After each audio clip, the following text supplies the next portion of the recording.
Get Out of Your Own Way by David Hollis. Welcome to my channel. My name is Samuel and I want to make self-growth normal. If you want to make self-growth normal, because I don't want to do it alone, and who doesn't want to make self-growth normal, then make sure to smash that like button. Dave Hollis is the husband of the groundbreaking best-selling author Rachel Hollis. She's known for Girl Wash Your, primarily I think, for Girl Wash Your Face and Girl Stop Apologizing. And Mr. Hollis decides to put out a book himself. And I look at the last name and I look at the cover of the book and I'm just like, well, is it good? How is it different? What is there to expect? Is this just like a version of Girl Wash Your Face but for guys? What's the deal? If you check out that book or those books, should you check this one out and why? When I think of getting out of your own way, I think of going against the instincts that have hurt you. This is a bumpy review, by the way. It's a bumpy ride. Because not all instincts are bad. I mean, think of all the times that you relied on your gut instinct, your intuition, and everything worked out. There is a reason people say the gut is your second brain. Trust your gut. It works 90% of the time. It's true. It always works out 90% of the time, etc. On the cover, it also says A Skeptic's Guide to Growth and Fulfillment. Skeptic.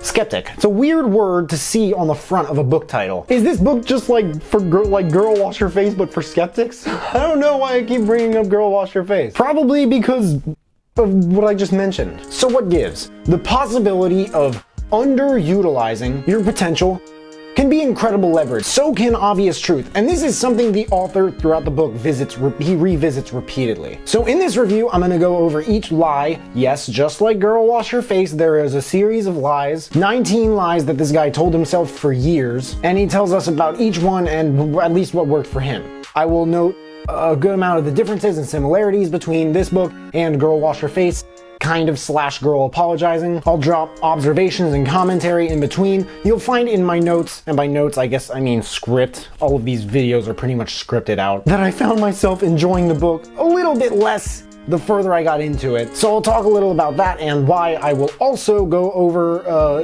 some of the top helpful negative Audible reviews as well as the top helpful positive Audible reviews because of what I just mentioned. And whether I agree with them, because sometimes they bring up some pretty valid points and perspectives that I never really considered. Then I'm gonna read out some standout quotes from the book, and then I'm gonna say this is so much stuff, but we do end up getting through all of it pretty much every time, who I recommend this book to as well, and what books to maybe check out next. Number 1.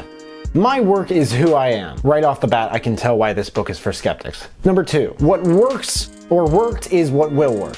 One noticeable difference between Rachel and Dave is that although it kind of seems from the writing that they're both type A personalities, it's a bit more noticeable in Rachel. Dave just sounds more laid back with his writing style and narration. Number 3, I have to have it all together. And I think this is more for skeptics than guys. Further into the book, he talks about some gender related stuff, which is not really surprising. I mean, like Rachel talks about that a little bit, and Girl Washer, she talks about it a lot more than he does, honestly. Number 4, a drink will make this better. He does have moments in the book where you might be thinking, oh, this guy is just kind of humble bragging. But right when you think that, he's just like, well, I know that there are people who have been through way worse than this, but I'm really trying to say here that the problem was not the situation. The problem was really what the situation was kind of doing to me and my sense of character. And that is a powerful, powerful realization.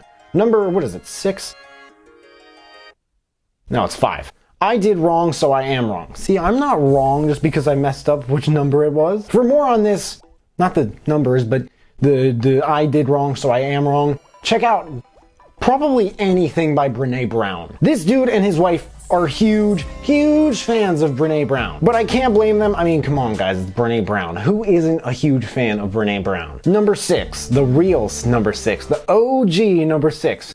Everyone is thinking about what I'm doing. Number 7, being right all the time doesn't make me an ass. Chapters like this one really did highlight how much Dave has grown as an individual over the years. Once again, similar to Girl Wash Your Face, this book reads almost like a scattered sort of memoir disguised as a self-help book. Number 8 is failure means you're weak. Number 9, it's my job to protect them from problems. It's really touching to hear this couple talk about their experience with adoption. Number 10, I can phone it in and be just fine.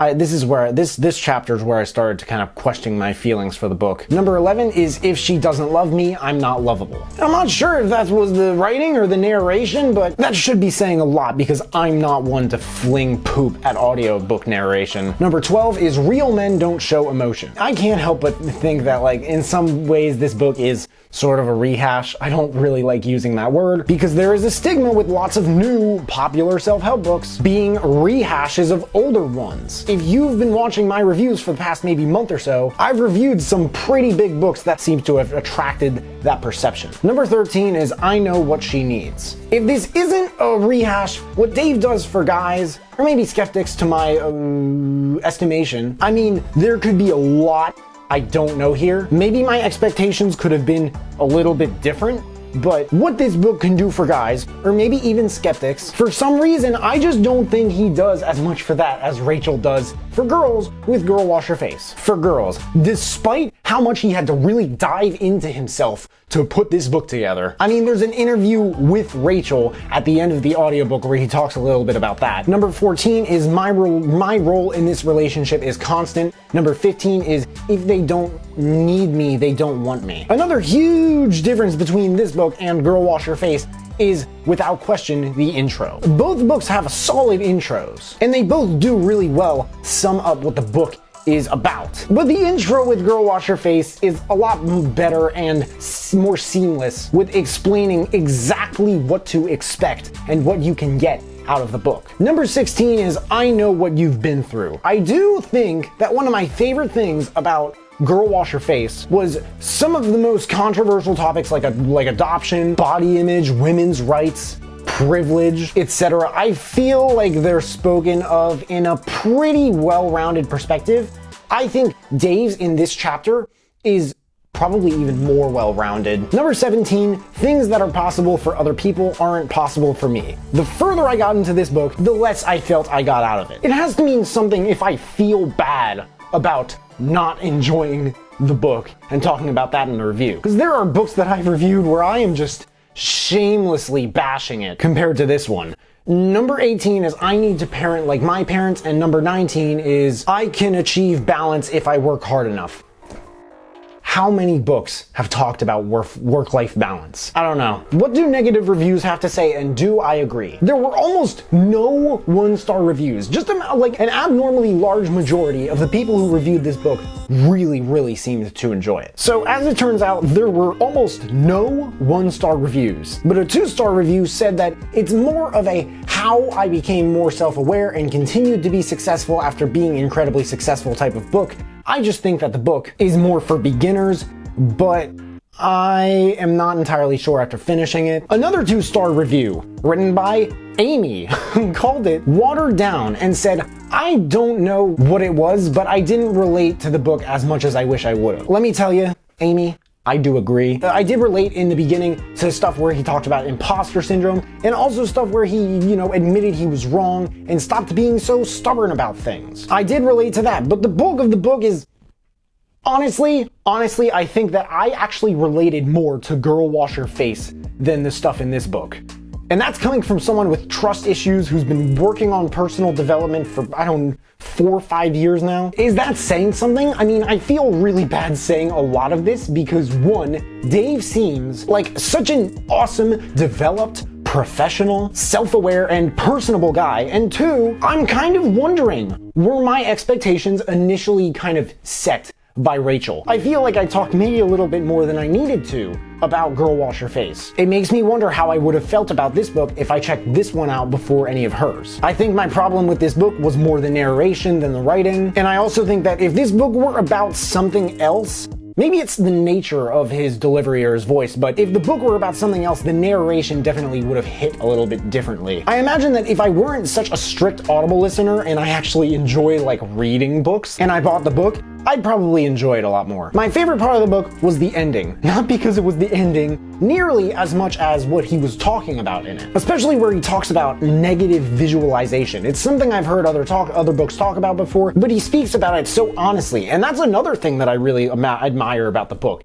He is just incredibly candid. I mean, I don't really know what books are lying about things, but this book is not. What do the positive reviews say, and do I agree? A 5-star review called it the first time I felt like I wasn't reading a personal growth book written by a cheerleader who had always been reaching for more, but instead someone who has broken away from his fixed mindset to endless possibilities. So some people related to it. It's a very vulnerable book. If you check out The Power of Vulnerability by Brené Brown, the personal growth displayed by Dave in this book, I think, is a great example of what like Brené Brown's teachings can kind of do for people. Top helpful review praised the book and its narration, but then at the end of it talks about how Rachel's books changed this person's life and convinced them to run 1,000 miles in a few months. So it's like, I feel like I couldn't help but compare this one to hers. You know what I think? Maybe this book, it's not nearly different enough for me to not want to compare it. I mean, I haven't checked out any of Barack Obama's books. I think he wrote more than one, but Michelle Obama in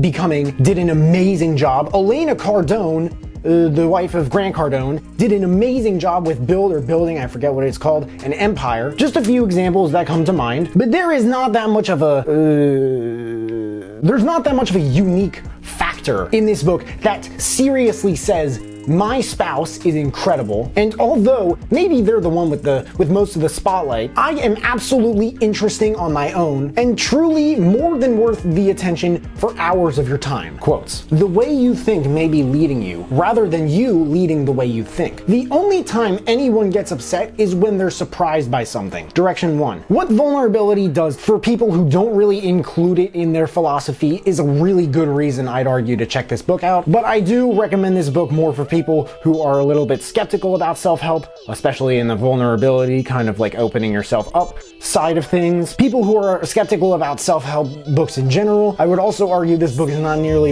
as much worth checking out as Rachel's. I mean, this book just didn't do as well as what it was meant to as Rachel's did what they were meant to. I'm very much convinced. Despite the raving reviews and how long this book has been out, maybe time will prove me wrong in terms of impact, and I really hope it does because I see a lot of potential in this guy. I hope he writes another book, and I hope that it's a lot better and more unique than this one. Direction 2. Whether you like this book or not, I highly recommend checking out Rachel's books. Dave and Rachel are actually apparently going to write a book together, which I'm super hype about. At some point, I found out somewhere in that interview. But girl, wash your face. Girl, stop apologizing. And if for whatever reason you're just like, I don't really want to look at books about girls or for girls or whatever, then definitely check out The Power of Vulnerability by Brené Brown. Because I think a very vast majority of stuff like that, like this book is kind of like an anecdote almost of someone who's probably been following her work for a really long time, or what seems like it. And that book is plenty